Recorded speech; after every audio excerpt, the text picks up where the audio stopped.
Vamos a esta hora 2:19 en todo el país a hablar de otro tema, ¿no? Porque en estos 43 días de pandemia nos hemos encargado de informarnos rápidamente sobre asuntos de salud, sobre asuntos de economía, pero también hemos visto espacios completamente distintos, nos hemos visto reducidos a un espacio que está dentro de la casa, un espacio virtual para contactar socialmente, pero ¿qué vamos a hacer o cómo vamos a mirar este manejo del espacio público tras la pandemia?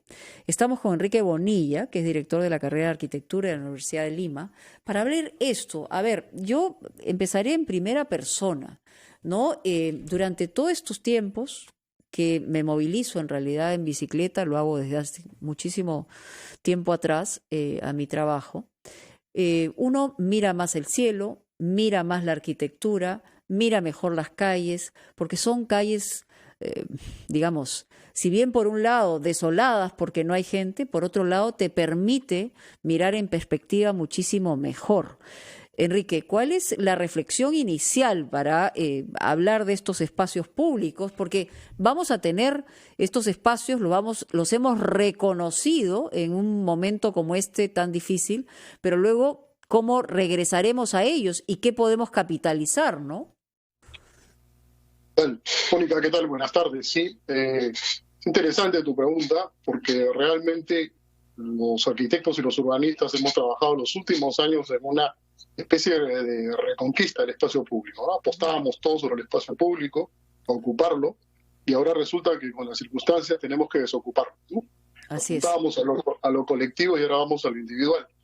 Y una de las cosas interesantes que tú dices que te movilizas en bicicleta, he estado mirando la encuesta Lima Cómo Vamos, que he recibido hoy día, y las personas en Lima que se mueven en bicicleta es el 14.2%, los que se mueven en vehículos individuales el 12.7%. Es decir, hay una cierta conciencia ya en la ciudadanía, evidentemente, a ponderar estos sistemas de transporte sostenible, ¿no? Por supuesto, el transporte público es el mayoritario, el 65.3% del total de movilidad en Lima, ¿no? Porque además, por un tema, obviamente, de distancias y por un tema de que tiene que ver también, no con la informalidad, pero sí con el hecho de que una persona que vive en Villa El Salvador se tiene que movilizar a trabajar a un distrito de Magdalena, Miraflores, San Isidro, etcétera, etcétera. O sea, estas distancias son las que se utilizan a través del medio de transporte masivo, que en realidad es absolutamente ineficiente también, ¿no? Sí, exactamente. O sea, tenemos un transporte y probablemente nuestro principal problema va a ser los traslados. Ese va a ser un poco el principal problema porque, bueno, los traslados ahora no solamente van a trasladar personas, sino que se va a trasladar el virus y entonces eso va a significar pues una complicación. A mí este asunto probablemente es una cosa que hay que atender rápido. Yo he estado mirando cómo están saliendo otros países o están planeando su salida para estas cuarentenas y se va haciendo como una planificación, ¿no? Se van dando unas actividades y entonces nosotros tenemos que atender rápidamente al tema del transporte, porque a mí lo que más me preocupa es de que termine todo esto y se diga, bueno, ya, a ver, todo el mundo vuelve a la normalidad y viene nuestros caos. Yo imagino lo que va a ser una combi, por ejemplo, que va a ser un foco infeccioso realmente grande. Y entonces tenemos que ir viendo y dosificando un poco todo este tema, ¿no? Entonces, ¿Cómo planeamos eso? O sea, en realidad, ayer yo escuchaba con atención y veía la propuesta que hay para ciclovías, en fin, las bicicletas, que van a entregar un presupuesto para que la gente tenga acceso a comprar bicicletas. La verdad que las distancias no son tan grandes en nuestra capital en particular, pero algo que no se ha podido solucionar estructuralmente a través de décadas, o sea, es decir, cómo esto nos puede aterrizar en comenzar a solucionarlo, porque el tema del transporte es vital. ¿Cómo lo hacemos, no? bueno, hay que ver que en cada crisis hay una oportunidad. Sí. Nosotros estamos acostumbrados como arquitectos a tener que resolver problemas, como urbanistas, y una de las cosas que debo decirte era que la ciudad que hemos dejado hace apenas unos meses, ¿no? Unas semanas, ¿no? Era una ciudad que distaba mucho, puede ser una ciudad buena, ¿no? No, era una ciudad con todos los males encima, ¿no? Sí, la insatisfacción o sea, hay solamente un 37.5% del limeño está satisfecho con la ciudad, es decir, mayoritariamente uno está insatisfecho. Sí. Sin embargo, el 55%, un poco más, está orgulloso de su ciudad, ¿no? Acá hay una situación que hay que tenerla en cuenta, ¿no? Hay un orgullo de pertenecer a la ciudad, pero por otro lado hay una insatisfacción.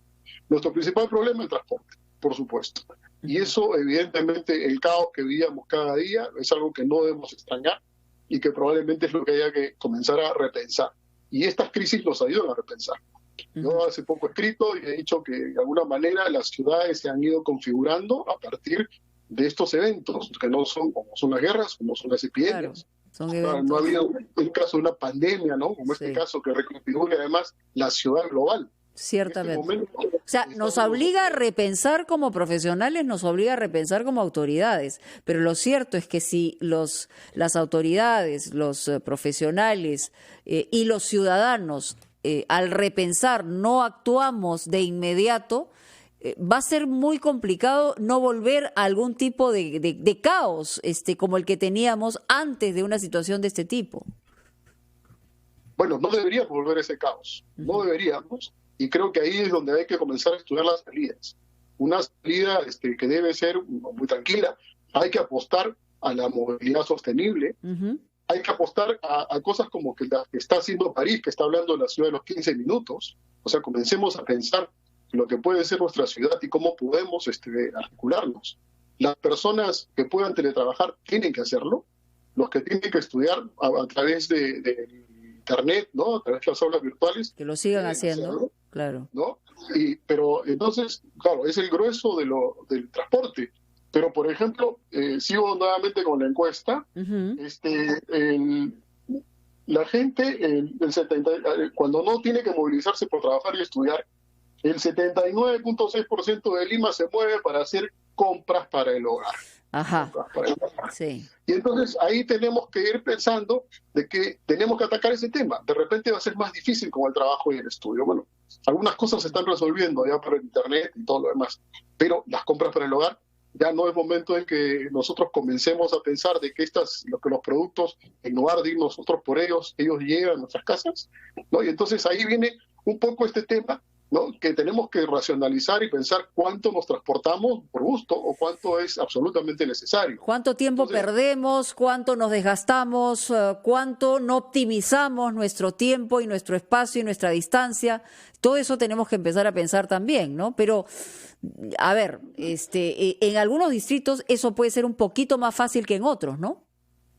Sí, es un poco más fácil que en otros, pero evidentemente también tenemos que pensar varias cosas más, ¿no? Yo he estado pensando que, por ejemplo, la ciudad moderna se planteaba a partir de una zonificación, es decir, de una idea de ir diciendo cuáles son los espacios de trabajo y los de residencia y los de recreación, ¿no? Hoy en día, esto hace mucho rato que postulábamos a la idea de una ciudad mixta, una ciudad polifuncional. Hay que volver a eso. Sí. O sea, muchos que estamos viviendo en los barrios extrañamos que ya no tengamos nuestra bodega como muchos de nosotros la teníamos cuando éramos chicos. Yo recuerdo en mi barrio que existía en realidad en un radio realmente de 2 cuadras, podía uno encontrar casi todos los servicios. Sí, claro. ¿No? Y hoy en día a veces resulta un poco ilógico que me traslade a un centro comercial para comprar pan, ¿no es cierto? Cuando esas cosas evidentemente antes las teníamos. Entonces, esta ciudad de los 15 minutos tiene que funcionar dentro de una idea mixta, comercio, residencia, todo muy cerca, y creo yo que podríamos pensar también que devolver la idea del barrio que se ha perdido como una estructuración urbana, lamentablemente por esta forma de vivir en la cual nuestras casas en realidad son casas dormitorio, solamente vamos a dormir y no las aprovechamos. Nos hemos dado cuenta de eso, creo yo, a partir de esta cuarentena, ¿no? Y nos hemos perdido relaciones familiares, es decir, muchas cosas que de repente hoy día tienen que regresar. Hoy día tienen que regresar y creo que hay muchas cosas que tenemos que replantear. Y lo veo también como una salida económica. Imagínate cuántos pequeños empresarios pueden montar pequeños negocios si la zonificación, por ejemplo, te los permite, ¿no? Hay muchos sitios que no te permiten tener un comercio. Sí. Y entonces, evidentemente, podríamos volver a tener esa ciudad maravillosa que algunos vivimos, que teníamos esas bodegas de esquina que parecían tener de todo. No solamente era la bodega de la esquina, sino que era la collera del barrio. La collera, en fin, ha habido unas formas de vida anteriores, ¿no? Sí. Y siempre creo que es importante que nosotros comencemos a pensar el futuro a partir del pasado. Comencemos a reconstruir ciertas cosas que estaban bien, seguramente muchas otras van a cambiar, pero creo que hay que mirar esto como una oportunidad. Cierto. Y eso es lo que creo que debemos aprovechar, y tenemos que pensar, y tenemos que además aceptar, ¿no? Y las encuestas lo dicen y todos lo sentimos, que la ciudad que teníamos no era pues una ciudad donde era ya agradable vivir, ¿no? Al contrario. Nos quedamos con eso, Enrique. Yo creo que cada quien tiene que sacar una lección, tiene que haber un liderazgo para hacerlo paso a paso, pero también depende de cada uno de nosotros en el puesto y en el lugar en el que estemos. Hay que sacarle lustre y oportunidad a una situación que nos cayó a todos los pobladores de este planeta de un momento a otro, pero que nos vamos a poder demostrar, ¿no? Si somos capaces de crecer en una circunstancia de este tipo, como lo ha hecho el hombre siempre, a partir de una situación de crisis así, de estas características, ¿no? Sí, ha pasado siempre en la ciudad en muchos momentos, y creo yo que las hemos ido superando. Y bueno, los académicos nos toca pensar estas cosas, ¿no? Comenzar a trabajarlas, investigarlas, estudiarlas y probarlas. Muy bien. Estamos ahí dispuestos a apoyar en ese sentido. Gracias, Enrique. A Enrique Bonilla, director de la carrera de Arquitectura de la Universidad de Lima. Muchas gracias. Vamos a una pausa, titulares, regresamos.